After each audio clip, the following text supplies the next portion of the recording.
lovely to have you back again after our spirited round table where we talked about all sorts of aspects of supply chain finance. I was particularly interested to hear from you, your views on the sort of holistic side of bringing various parties within the bank and the corporate together to arrive at a more consultative solution to working capital and to cash management. And also to hear a bit more from you about your thoughts about sustainable supply chains and how the counterparties can work together to arrive at those. Do you want to Absolutely. share a bit more? Thank you. So at Standard Chartered we believe very much in that consultative approach, to the point that we've created a team of Treasury Solution Advisors who will work directly with customers to blueprint their Treasury and finance strategies. These are people who have come from the industry, not from within the bank. Brilliant. We couple that type of expertise with our structured trade advisory team, who are people with that deep, strong expertise in structuring, in risk management and distribution, and in understanding the challenges corporate have in navigating complex emerging markets where we are present. So we believe very much in that advisory approach. I mean, I think the root of it is know your client, but not know your client in the terms of compliance with, compliance with regulation, but more in understanding our clients' objectives and their needs, both from a working capital and a balance sheet optimization perspective. So we begin all those engagements with those analytics and analysis between not just Treasury, not just the CFO, but with the procurement team, the shared service teams, to engage them so that everybody's part of that process to understand the program and then work out the right solution that fits the customer's specific needs. Not just product pushing. Has this been happening more recently, or is it something you've always been doing at your bank and you see yourself as sort of pioneers in that area? I think that we've been doing it more assertively over the last 3-4 years, and that is mostly because corporate organisational structure has changed over the last 3 to 5 years.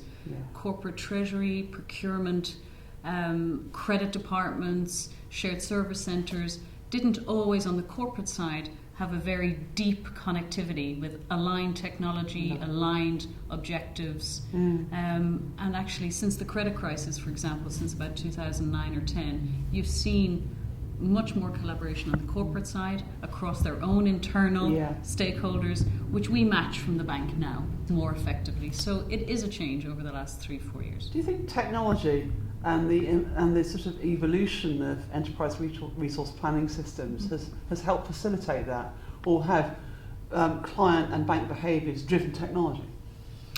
I think it's a push and pull factor. Right. Absolutely, the alignment of industry standards and the broader availability of technology solutions have collided such that it is possible for a payables department issuing their payment runs and the procurement departments to issue them all in one single format, one single batch, and that can flow all through the system using a single standard format.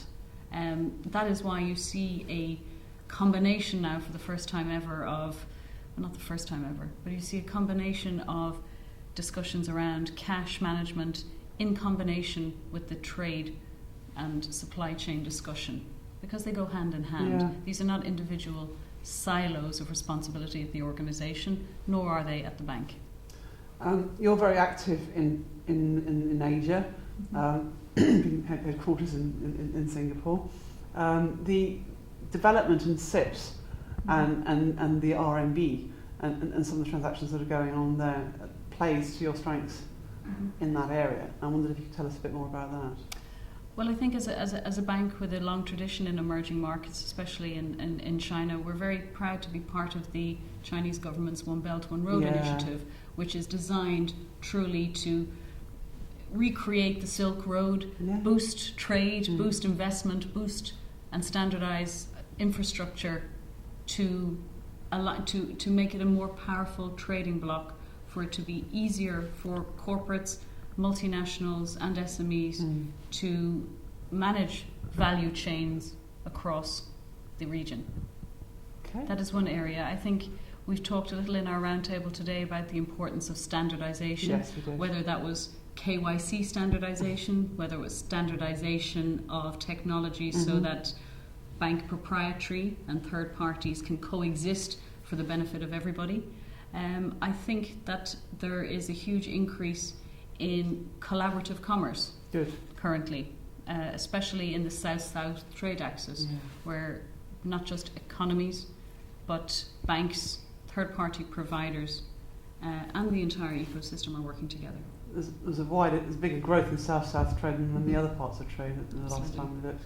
I suspect it was as much as 40% or something of world trade is South-South. Yes. So everything we've talked about in terms of the cash and the trade coming together is all part of this discussion, isn't it? Well, that standardisation for cash and trade coming together, I think that truly is driven by the corporate demand to do things once and to do it in a standard way, and why you see global banks working together on ISO XML Everywhere programs where they agree to have same formats that we follow global corporate RPA documents, for example, and that the banks consistently work together along those lines. So, one last question.